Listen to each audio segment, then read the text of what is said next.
Good morning student. Today we start class 12 physics. In electrostatics chapter we start next topic, work done on a dipole in uniform electric field. तो work done on a dipole in uniform electric field, आपको क्या करना है, आपको dipole को torque के against electric field में rotate करना है। ठीक है, टॉर्क के अगेंस्ट जो डाइपोल हम लेते थे, equal and opposite charge separate at finite distance, तो इलेक्ट्रिक डाइपोल था, उसको आपको टॉर्क के अगेंस्ट इलेक्ट्रिक फील्ड में रोटेट करना है। तो जो वर्क डन है उसकी वैल्यू निकालना है। तो स्टूडेंट, तो वर्क डन होगा dw इक्वल टू टाउ और जो एंगल बनेगा वो d थीटा। ठीक है, ये तो small amount of work done हो गया। अब हमें total amount of work done निकालना है, तो उसको इंटीग्रेट करना पड़ेगा। इंटीग्रेट इन प्रॉपर लिमिट, आप इसको इंटीग्रेट करेंगे इस टाइप से dw, और स्टूडेंट हमें लिमिट भी लेनी पड़ेगी। तो लिमिट आपकी आ जाएगी,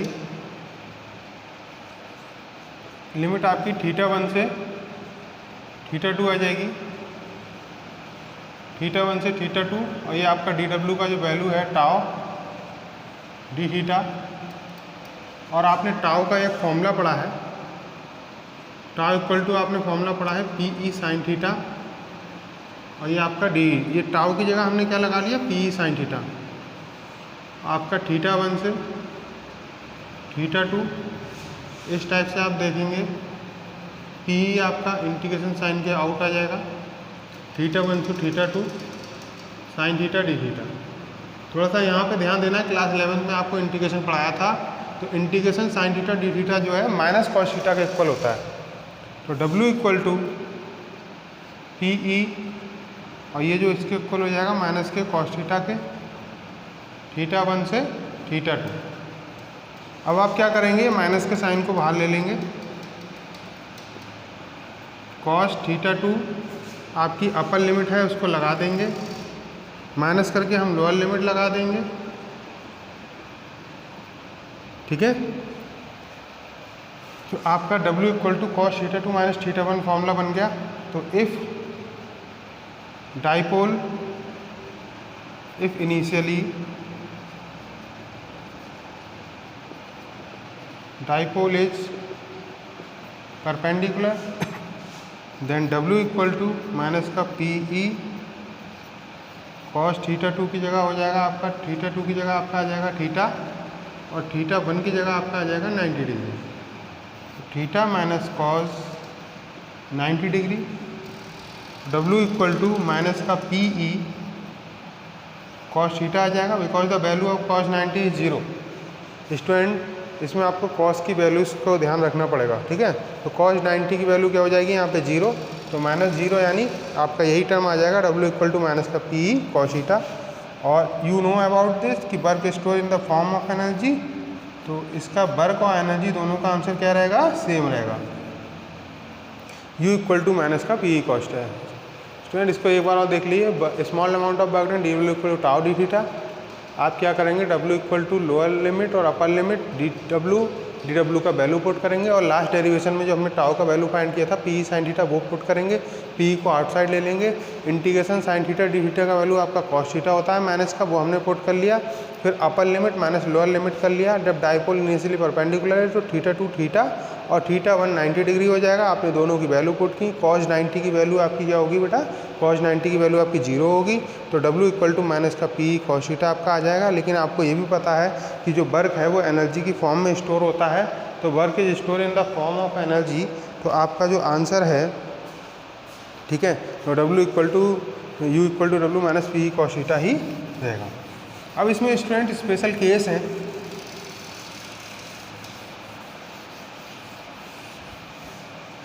केस ये हैं आपके, केस फर्स्ट,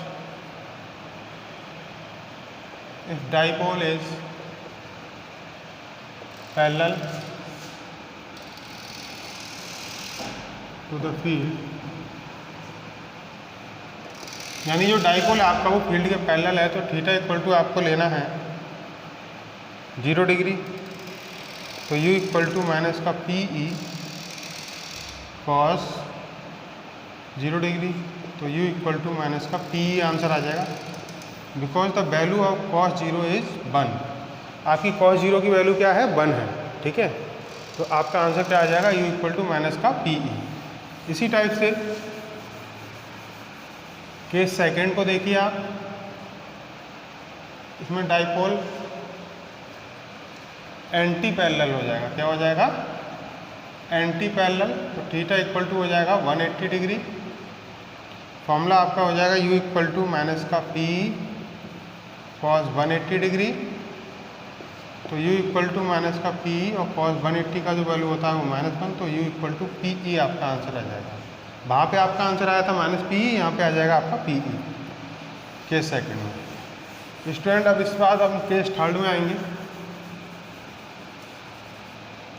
केस थर्ड आपका हो जाएगा dipole is perpendicular to the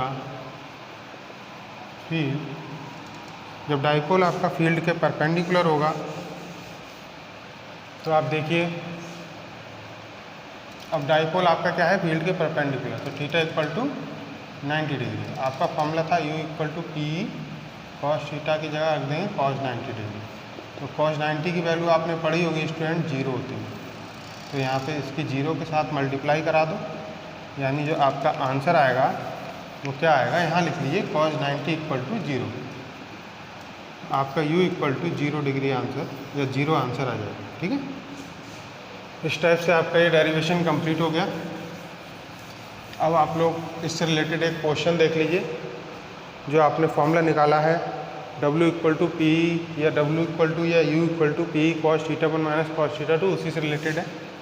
इस क्वेश्चन में ये है, an electric dipole of moment 2 × 10⁻⁸ coulomb metre is aligning in a uniform electric field of 2 × 10⁴ newton per coulomb. Calculate the work done in the rotating the dipole from 30 degree to 60 degree. आपको 30 degree से 60, अब dipole को आप 30 degree से 60 degree पर rotate कर रहे हैं, तो आपको अमाउंट ऑफ वर्क डन पता करना है। तो इस क्वेश्चन में आपको गिवन क्या है, डाइपोल मोमेंट, यानी P इक्वल टू आपको गिवन है 2 × 10⁻⁸ कूलम मीटर, और यूनिफॉर्म इलेक्ट्रिक फील्ड यानी E गिवन है आपको 2 × 10⁴ न्यूटन पर कूलम। स्टूडेंट आपने फॉर्मूला पढ़ा है U या W, बात देखिए, W equal to P E cos theta 1 minus cos theta 2। जब माइनस कॉमन ले लेंगे उस फॉर्मूले में से जो मैंने पढ़ाया है, तो यही आ जाएगा। आप देखिए इस क्वेश्चन में थीटा 1 और थीटा 2 का वैल्यू भी है। थीटा 1 इक्वल टू 30 डिग्री दिया हुआ है और थीटा 2 इक्वल टू 60 डिग्री दिया हुआ है। तो W इक्वल टू पी की वैल्यू क्या है, 2 × 10⁻⁸ है, E का वैल्यू 2 × 10⁴ है।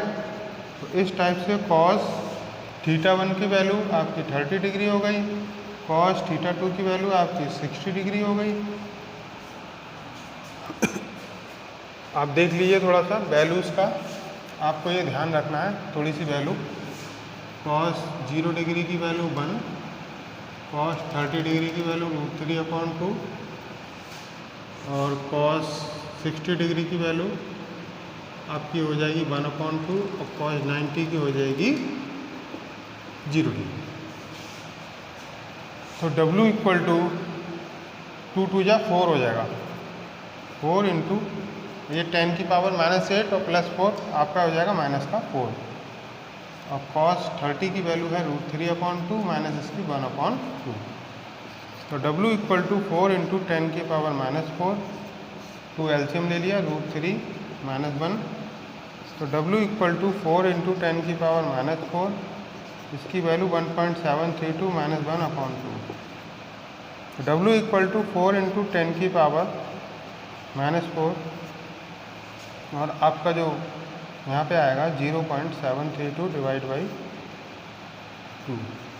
तो इसको जब आप डिवाइड करेंगे तो 2 × 3 = 6, 2 × 6 = 12, 2 × 6 = 12, तो आपका आ जाएगा 4 × 10⁻⁻4 × 0.366, और इसको आप अगर आपस में मल्टीप्लाई करेंगे तो आपका आंसर आ जाएगा इसको मल्टीप्लाई करेंगे तो आपका आंसर आ जाएगा 1.4 46 इंटू 10⁻⁴ और आ जाएगा joule, because joule is the SI unit of work. तो स्टूडेंट इस क्वेश्चन में आपको P गिवन था, इस क्वेश्चन में E गिवन था, θ1 और θ2 की वैल्यूज़ गिवन थी। आपने इस फॉर्मूले में रख दिया। फॉर्मूले में रखने के बाद आपको ये वैल्यूज़ थोड़ी सी ध्यान रखनी है और आपका ये सॉल्व करके आंसर P और E का वैल्यू रख के और θ1 θ2 की वैल्यू रख के आपका आंसर आ जाएगा 1.46 इंटू 10⁻⁴ जूल। पॉइंट के बाद मैंने 2 प्लेस तक निकाला है, आप चाहें तो और प्लेस तक भी निकाल सकते हैं। तो इस टाइप से आपका ये आंसर आ गया। इसमें आपको ऐसा भी हो सकता है कि W का वैल्यू दे दिया और E का वैल्यू दे दिया, आपसे P का वैल्यू फाइंड कराया, या W और P का वैल्यू दे दिया, θ1 θ2 दे दिया, आपसे E फाइंड कराया। तो इस टाइप से ये डेरिवेशन इसके जो है आपका इससे रिलेटेड न्यूमेरिकल्स भी आ सकते हैं एग्जाम में और ये भी प्रूव करने को आ सकता है।